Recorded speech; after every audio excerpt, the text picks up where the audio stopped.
All right, guys, as I was saying earlier, I was just walking you through the cosine rules and explaining how to apply it. So first and foremost, you must be able to recall what the rules are. And the rules are easy to be recalled. As I was saying early on, the first part of the rule resembles Pythagoras' theorem. So whichever letter you start with on the left side of the equation, the other two letters must be written on the right side, just in the same way as Pythagoras' theorem. So if we start off with a squared, and on the other side, we must have equal to b squared plus c squared. And then now, beside that, we would have a minus 2. If you notice, there's a minus 2 in all of them. But beside the minus 2, we have two letters which are the same two letters that are on the right side in the Pythagoras theorem form. So the letter B and the letter C should be beside the minus 2. So whatever value B is and whatever value C is, you're going to put those values and times it by 2. Now the angle, the cos of the angle that you're trying to find is the angle of the letter that you started with. So you started with the letter A, so you want to find the angle A. All right? So that's how all of these formulas are structured. Now, when you're using the cosine rule, you're only going to use one of these three different forms. All right, so to use the one that is relating to your question, you try to start off with the side that you're trying to find. So let's say that you're trying to calculate side C. Then you write it in the form. The formula going to be written in the form where you start off with C on the left-hand side of the equation. So you're going to have C squared equal to A squared plus B squared. Then you minus 2AB. So the two letters that are on the side must be beside the 2. And the angle of the side that you started off with. So you're finding the angle of C. Right? So that's how we choose from the three forms of the cosine rule here. We look at which side we are calculating, and we use that side to start the formula. All right? Is that clear to everybody? Let me see your hand if you're understanding what I'm saying. Guys? All right, Ms. Waysome.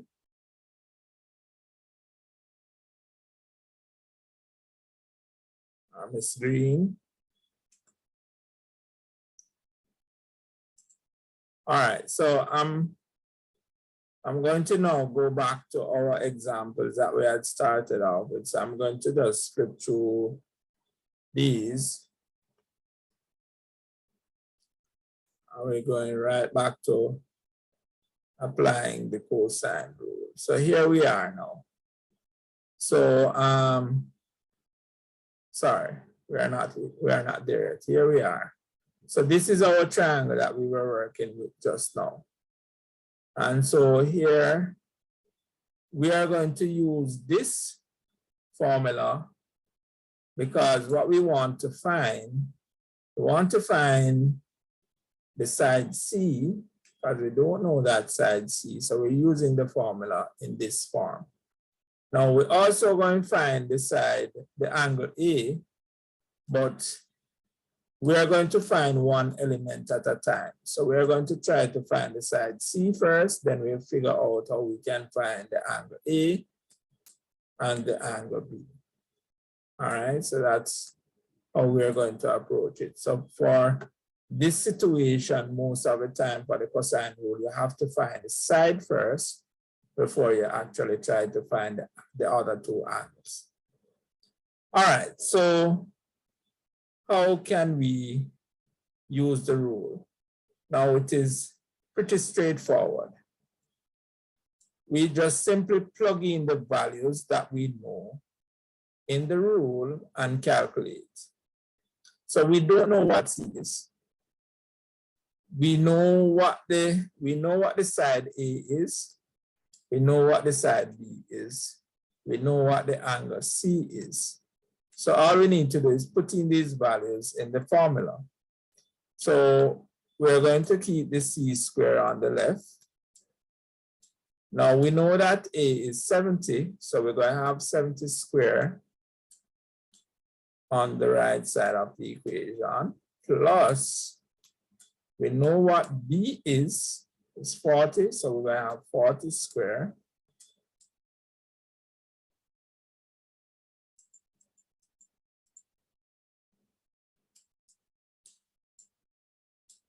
So 40 square.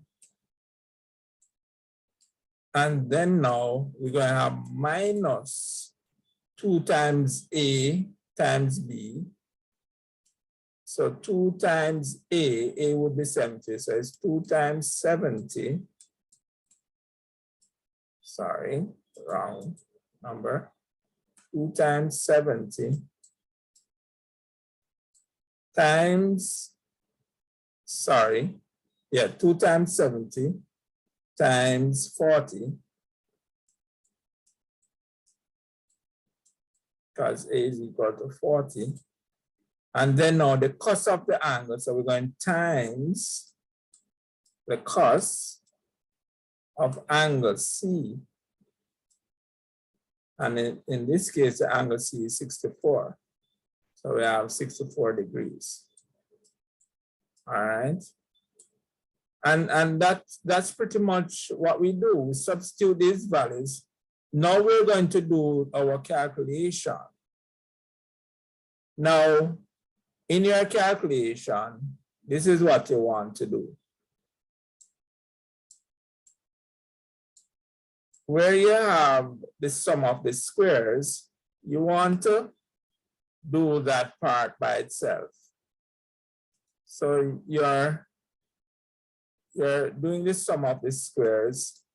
So you square them first. So you square the 70 first, then you square the 40, then you add them. 7 7 is 49, so this should be about 4900. Is that correct? Can somebody check that for me? And 4 4 16, so this should be 1600. Could you check these for me, Mr. Lamar?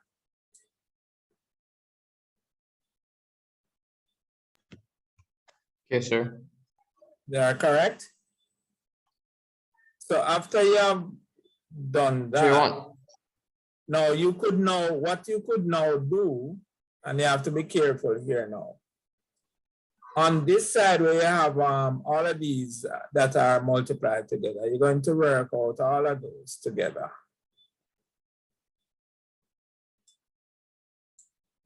So you can go through and do this part of the calculation for me. 2 times 70 times 40. Give me that, Mr. Lamar. Sir, repeat. Calculate 2 times 70 times 40. Okay, sir. Sir, 5,600. All right, so that's going to be 5,600 times the cost of 64.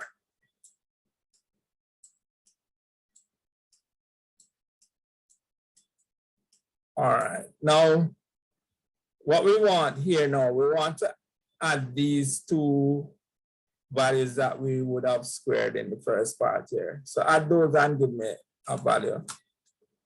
4,900 with 1,600. Sir, 6,500. All right, so that would be 6,500.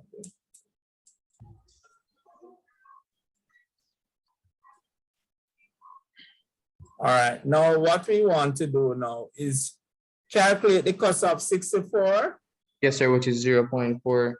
Times it by. Okay, sir. Go and tell me what to get. Sure. 2,450 2,454. and 54 All right. point All right. So point 878 878 422 422. All right. So 08. all right. So you may want to do this. You may want to do it in one shot in your calculator. So what you could do is type in 6,000 or 6,500 minus, and then you say 56. You're going to write 5,600 cos 64.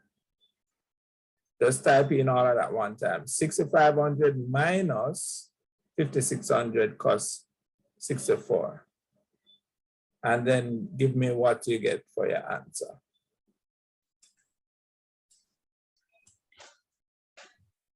Sure.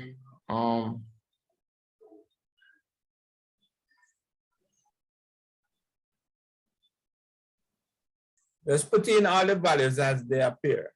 So you type in 6,500, and then you put the minus sign. Then you put the 5,600 times cos of 64. Sure, me get 4,000.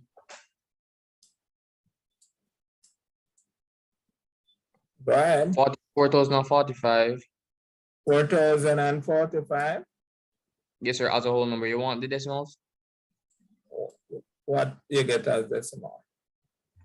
1.21578. All right, just round this off to about 3 decimal places. Sure, so 1.22. 0.122. Yes, sir. 0.122. Okay. All right, now what you're going to do now is to calculate C The square root. by finding the square root of that. So the square root of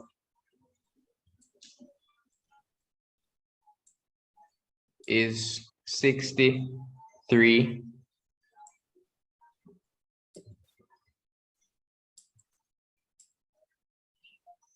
So that is equal to 63.6. Yeah. 63.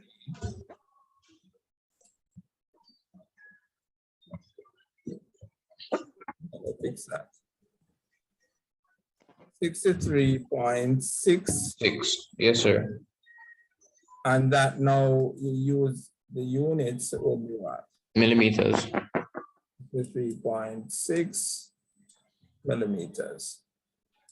All right, so here we would now have our value for C. And so C would be just equal to 63.6 millimeters. All right, so now that we know C, we can now use our sine rule to find the angle A or B, whichever one you want to find. So using the sine rule, we could say the side A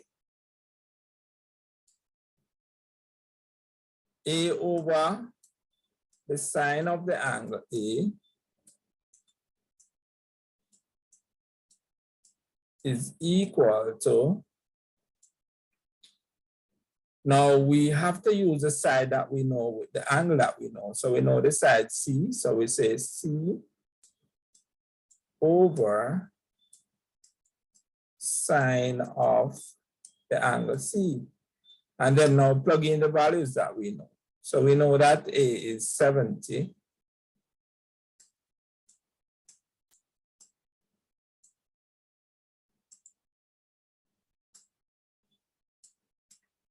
Over sine A. We don't know what sine A is.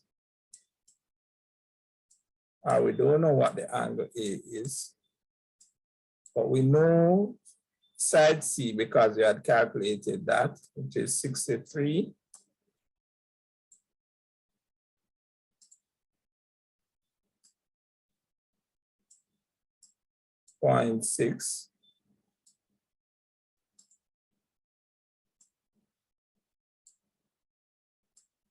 over the sine of the angle C,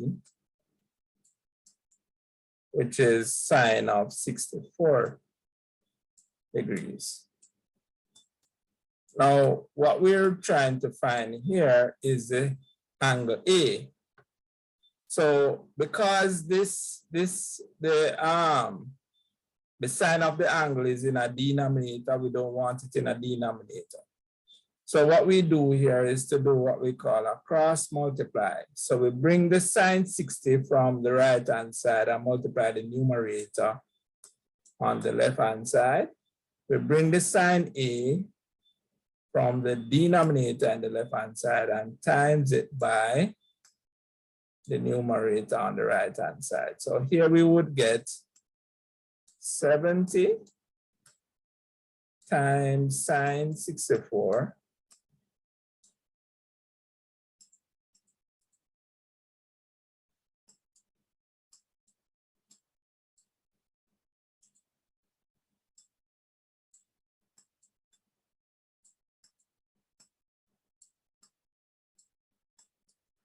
and that would be equal to now 63.6 sine of A. Now remember, now we're really trying to find A. So it means that we have to now get rid of the 63.6 beside the sine A. So we can divide both sides by 63.6. So essentially what that would do is to bring this 63.6 to the left-hand side and divide.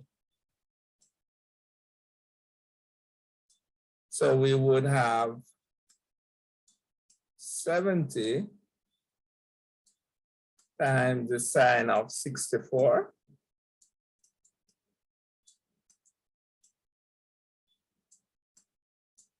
divided by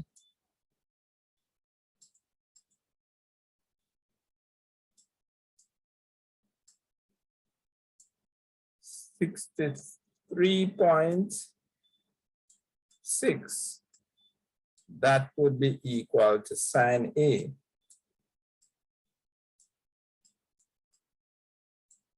So what you do now, you use your calculator to calculate 70 sine 64 divided by 63.6. So do that calculation and tell me what to get, Mr. Lamar. So sine A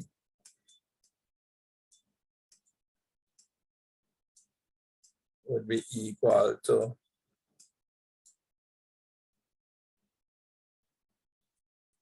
calculating, Mr. Lamar? Yes, sir. Okay. So as I said, you should get used to doing that in one shot. So put in 70 times sine 64 divided Yes, sir. by, or if you want, Sir, I got 70, do it this way, 70 times sine 64 equal, divided by then divide equals. Just press the equal, then I did 70 times sine 64, then I get equal, then I divide it by right, sine 60. Yes, sir. by The answer I got is 70.24. The three decimal places is 70.241. No, man. So if you multiply this 70 times sine 64, what you got? Sir, I got 62.9. And then you divide by 63.6, what you get? So I got 70.2. You can't get 70. All right, so let me go over it again. Yeah.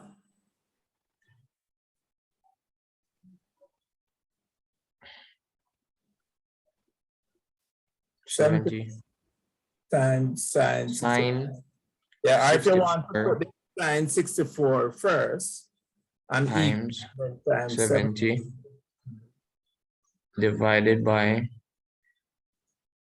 63.6. Mr. Lamar, give me a second there.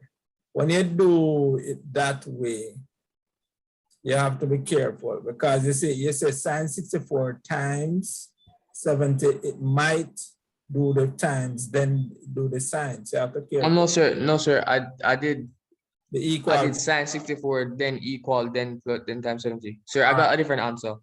All right, go ahead then. Tell me So what the answer I got is 0.99. Yeah, so that would be more like it. So the first, so I did sine 63.6 instead of just dividing by 63.6. No, it's 63.6 here to divide by. I remember we Yes, did sir. for that. So you get 0.99. 2 decimal places. No, give me 3 decimal places. So 0.989. 989. All right. So as I said, the more decimal places you round your answer More off, accurate. more accurate, 989. So the least you should round it off to is 3.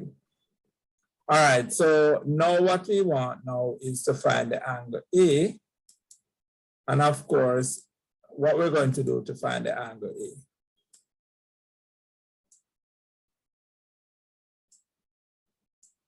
Angle A is equal to what? Let's weigh some, help us out here.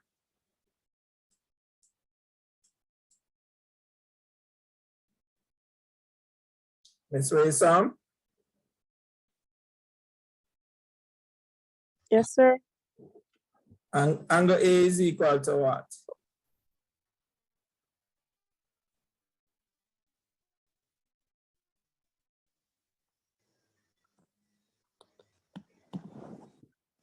I don't mean the calculation. Tell me what the equation should be.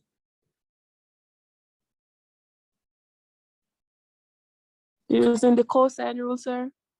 No, man, here we have sine A is equal to 0.989. So we are calculating the angle A. So what we should have on the right-hand side here. Oh, the angle. Sir, would it not be the same sine inverse? So we would have the sine inverse of sine inverse of what, Miss Wilson? 0.989, sir. All right, thanks much. That's exactly what I'm asking you for. And then now do that calculation and tell me what you get. What you get, Mr. Lamar?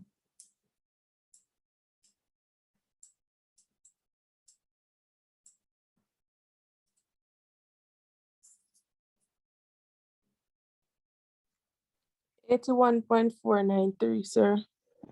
All right, so that would be the angle A, which is 81. Yes, sir. Since it's an answer. We're rounding it off to 81, since it's an answer. All right, so that would be the angle A, 81 degrees. Now, all we need to do now is to find the angle B. How can we find the angle B now?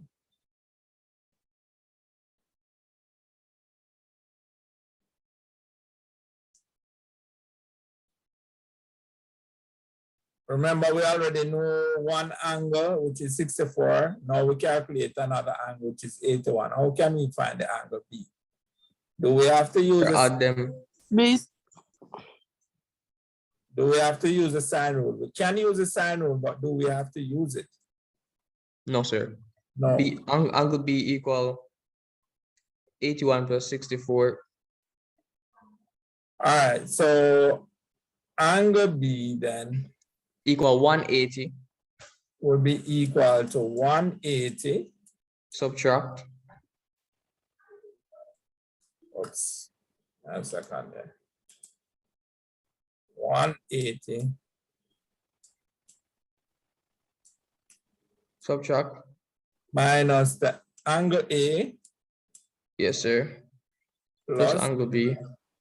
Now it is important, guys, that when you're doing this, you put this in brackets. Yes, sir. That damages that, sir. Yeah. So angle B then would be equal to 180 minus, we know angle A is what?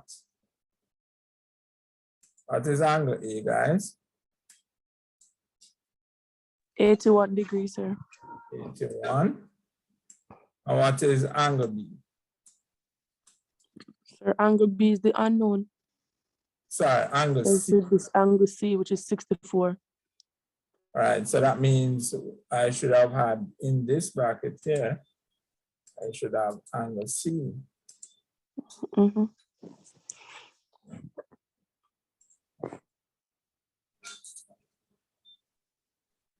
That's plus angle C.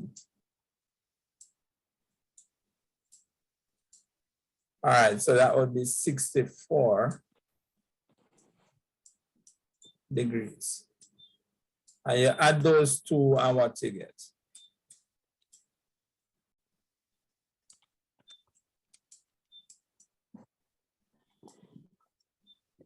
Add these two for me and tell me what you get. Sir? Add what is in the bracket. 145, sir. Yeah. So now we're going to have 180 subtract 145. And if you take away that, what you get? 35. The angle B is equal to 35 degrees.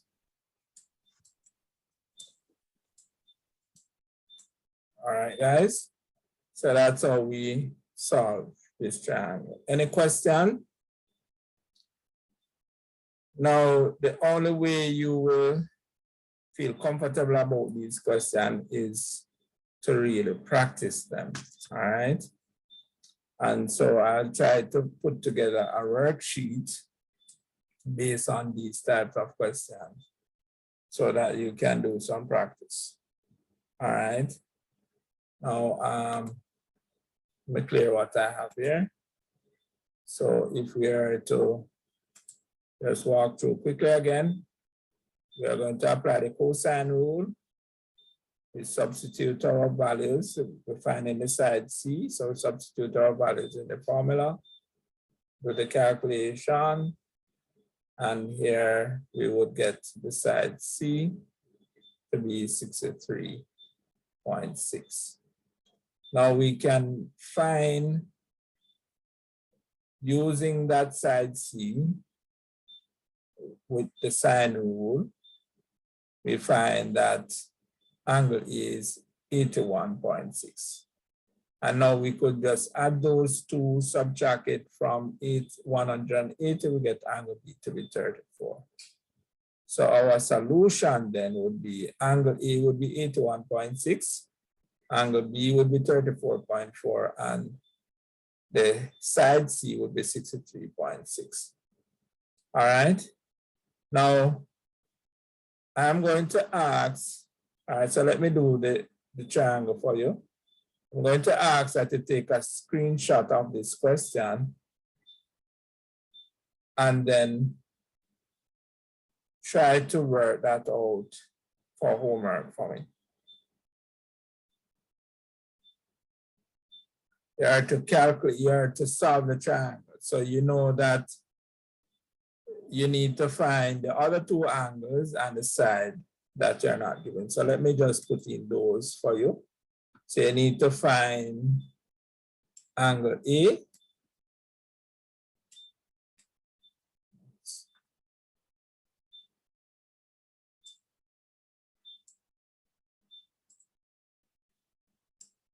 You need to find the angle A. You need to find the angle C. And you need to find the side B. All right, so take a screenshot and then now you're going to apply. Which rule you're going to apply to this question, guys?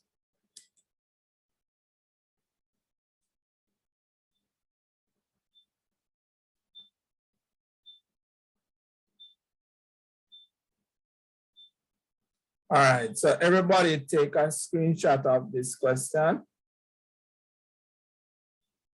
Let me know when you're finished. Raise your hand when you're finished.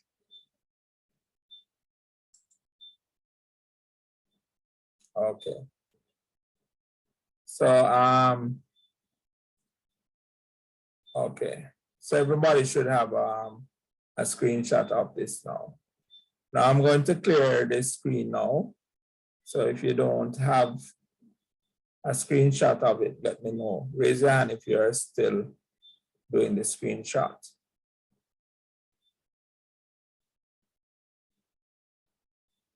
All right, guys, so I'm going to stop here now, guys. So do this for homework and we'll work on it when we meet back next class.